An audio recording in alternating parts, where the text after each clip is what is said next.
Keira, I feel I should start by saying congratulations. Thank you. Champions League winners, back-to-back Champions League winners. It's sealed the quadruple. Could you sum up what the last week has been like?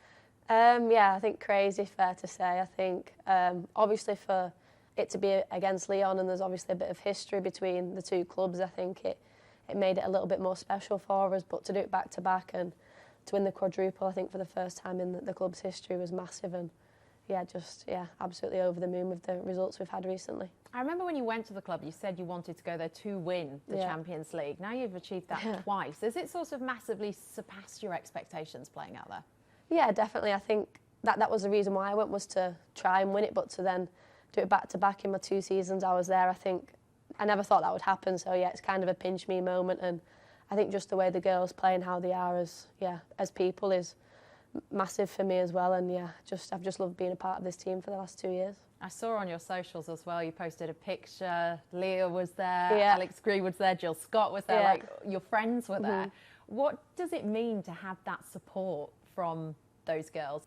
Yeah, massive. I think it kind of shows, just how special our friendships are away from the pitch as well. And I think for them to come all the way to a different country and support me and in that way was just, absolutely amazing. And I couldn't have thanked them more for coming. And hopefully I can do the same for them one day and watch them play in a Champions League final. How do you think your game has developed since moving? I think, I think defensively I've got a lot better. I think people think going to Spain it's all about technique and tactical, and I think obviously that has also improved. But for me, it's the competitive side. I think, the day before the Champions League final in training, the girls were so competitive, and it was crazy almost, that to the point where people were standing on each other's feet trying to win the ball. And I think, especially from my first year to now, I think that's massively changed, and with the help of the coaches. But I think my all-round game has improved, and I think obviously off the pitch it's a massive life experience, so I think I've learned a lot with that as well. And what's it been like? I mean, Bonmatí, for example, is people consider her quite possibly like the best player in the world, and you get to play with her. Like, what's that kind of like? Yeah, I think obviously Aitana is spoken about a lot, and she is an unbelievable player. But I think just in general, some of the things the girls do in training is just, unreal. I think I remember my first session, and my agent was watching because I did all the signing and the training within the space of like 2-3 days. And I looked up at him and I was just like, what am I doing here? I remember looking at him thinking, these girls are crazy, like they're so good. And I think it's credit to them that Aitana, she had an unbelievable season last year, but she's not stopped at that. I think the work ethic, the competitiveness, the professionalism of all those girls is incredible. And I think you can see it comes to fruition in the final. The two players, Alexia and Aitana, are on the score sheet, and they're two of the most professional players I've ever played with. And especially Alexia, I think so happy for her, and signing a new contract, and you can kind of see what she means to the club and the girls, and the way we all celebrated when she scored. So I think for us that was probably the cherry on top of the cake, that it was her to get the 2-0.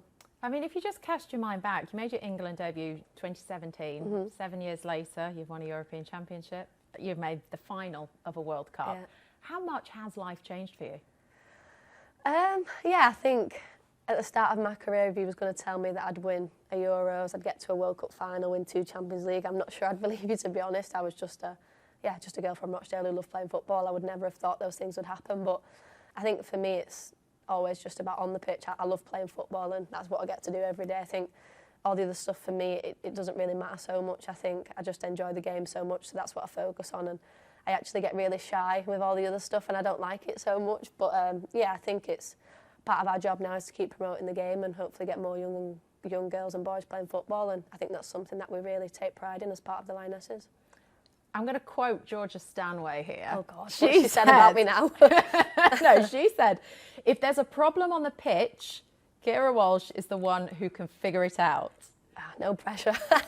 Do you agree with that? Is that how you sort of see yourself and your role within that team, as that type of person that is going to be the driving force to figure it out? Yeah, I'm not really sure. I think I was kind of encouraged to see the game like that from my first coach at Man City, Nick Cushion. I think he really put an emphasis on using your brain and really trying to figure out the pictures and on and off the ball. I think he put a real emphasis on build-up and trying to find the spaces and who the free player is. So I think from a young age he really instilled that in me. So I think I've kind of always just use those traits, I guess. But I think we have so many people on the pitch who can do that. You've got the likes of Leah Williams and Alex Greenwood, Lucy Bronze, who are also experienced as well. So that really helps. But I think being in the middle of the pitch, especially when we're playing at a big stadium and there's a lot of noise, I think you kind of have to take a little bit more responsibility because you're the in-between for the defence and the strikers. So, yeah, I wouldn't say I'm the one that solely figures it out, but, yeah, I try and play my part, I would say. You've been captain a couple of times as well. What's your role within the team? Would you like to step up maybe a little more and do that? Are you somebody that's quite vocal in the dressing room, that sort of gives the rousing speeches? What's your sort of vibe at these games? I would say I'm probably more quiet in the dressing room. I think, as Georgia said, I think when it's on the pitch, I'll try and figure things out and talk players through situations. I'll try and help the team in that way. But I think I spoke to Serena when she asked me to be captain, and I said, you know, that I don't really like speaking in meetings. I'm not the one who's going to be doing the speeches. I think it doesn't really come very natural for me. And she just said that she picked me for who I am and just to be myself. And the girls know that, you know, I'll help on the pitch, but I'm not going to be the biggest voice off it. So I think that really helped me and took the pressure off, and just knowing that I can kind of go about my business and play my usual game really, really helped me, especially before Wembley. I think to lead the team out at Wembley was really special, and having my family there. But I think those words from Serena really took the pressure off, and I think for me it was just about enjoying it. Well, in this camp, you've got your leaders back in Leah, Millie's back. What's it like to have these girls back?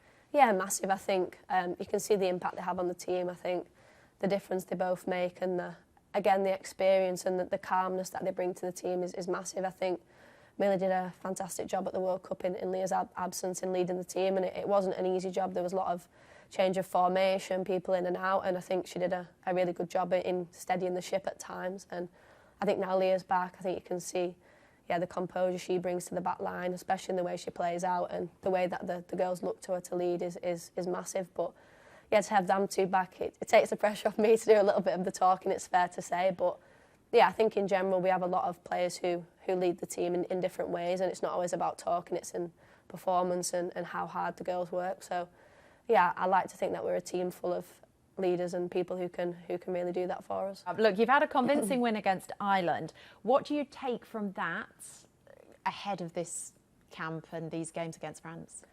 I think the difference in the Ireland to Sweden game was, I think, the confidence we had when we were moving the ball. I think there was a lot more fluidity. I think people were changing positions. We played a lot faster. I think we played to our tempo. I think against Sweden we kind of let them dictate how fast we played the game, and I think when we went to Ireland, we really just took that on ourselves and really tried to speed the game up. So I think, you know, France are a different opposition again. They've got some world-class players, and obviously, you know, defensively it's going to be a different game with their forwards because they're all so fast. So I think we need to be aware of that. But just taking our confidence, knowing that we can create chances against the best teams in the world, and really just focus on what we can do in our tempo, and yeah, not be afraid to try new things. And I think that's what Serena spoke about in training this week, is just, trying to create chances and take those chances, because, as we saw in the Olympic qualification, it came down to goals, and that was something that, we put an emphasis on this time, is that we need to really take our chances.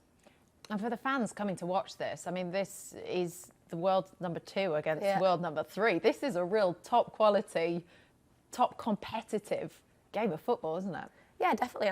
I'm hoping, you know, for the fans, it'll be a real showcase of where women's football has come, and hopefully they can really see that this really is going to be a game of technique, tactical. It's going to be a game of everything. As I said, they've got some unbelievable players, and so do we. And I'm hoping for the fans it'll be really exciting. For us, not too exciting so that we can get the win, but we know what they're capable of. But as I said, I think we need to take confidence in ourselves and what we've been good at. And you know, we won the Euros, so I think we can take confidence in that and really focus on the positives that we've had in the past years.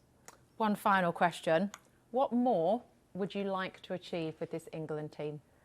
I think retaining the Euro trophy is obviously the biggest one. I think the feeling when we won that was so special, and I think to do it again with this group would be massive. And I think just winning one trophy with England probably isn't enough for us girls now. I think we've had a taste of it, and it was the best feeling in the world. So we're hoping that we can do that again.